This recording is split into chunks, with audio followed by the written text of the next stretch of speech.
Good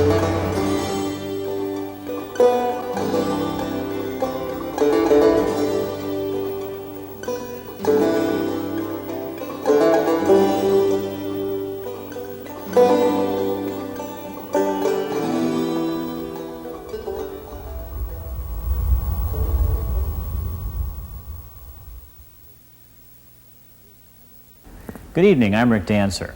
The irresistible image of the words lure us, a ghost town. Somehow the sound of it beckons, a ghost town. The words promise a trip into the shadowy world of the Old West. Tourists are returning to these museums of our past in search of a simpler world. Some even stay on as permanent residents. There are more than 40 ghost towns in Oregon, and tonight we're going to take you to 5 of these lonely spots.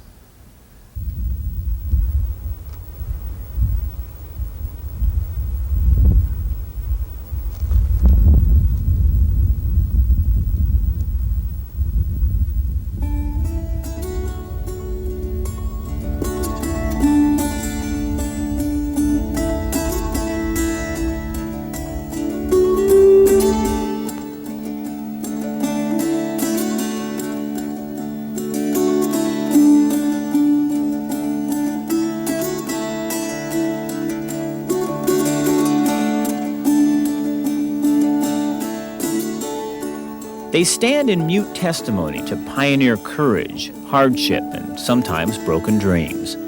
It's almost as if the weathered boards of empty buildings are too stubborn to admit they've been abandoned. And in your mind's eye, it's not too hard to see the buckboards on the streets or hear the music from the old dance hall. We know it wasn't really that romantic back in the days of the early settlers. You worked hard and got little for it. But as Jerry Myers remembers, life was simpler. His kinfolk homesteaded near Sumter in the Blue Mountains of eastern Oregon way back in 1878. And he thinks simplicity is the magnet that attracts visitors to these parts. They're looking for the atmosphere. You know, they read the history is a real big thing now. And people come in here and kind of feel it, touch it, see it. Because in those days, we worked hard for what we had, and we enjoyed what we had to the ultimate. We've just kind of gotten away from that, and I think people are really looking to get back to that. They'd like to get a little bit closer to things.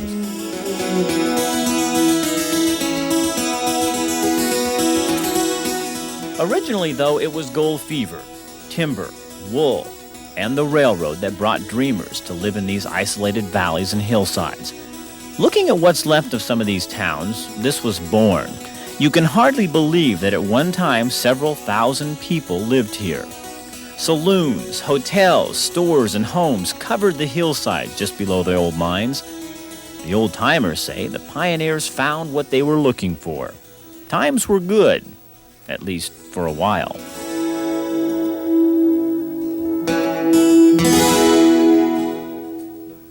But eventually the gold was too costly to mine, the railroads pulled up and relocated, and there was no way to ship the timber or the wool.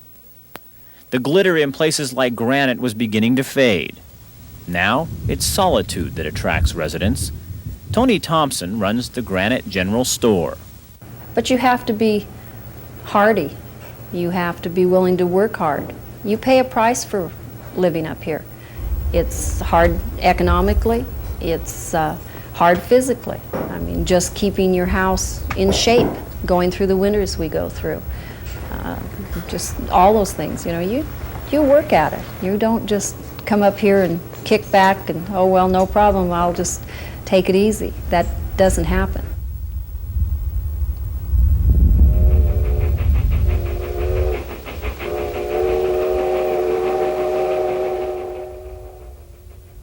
When the railroad pulled out of Shaniko, the townsfolk walked away, leaving the city to the tumbleweeds and the sun and the wind, slowly becoming a museum of our past, its legacy as a ghost town starting to take shape.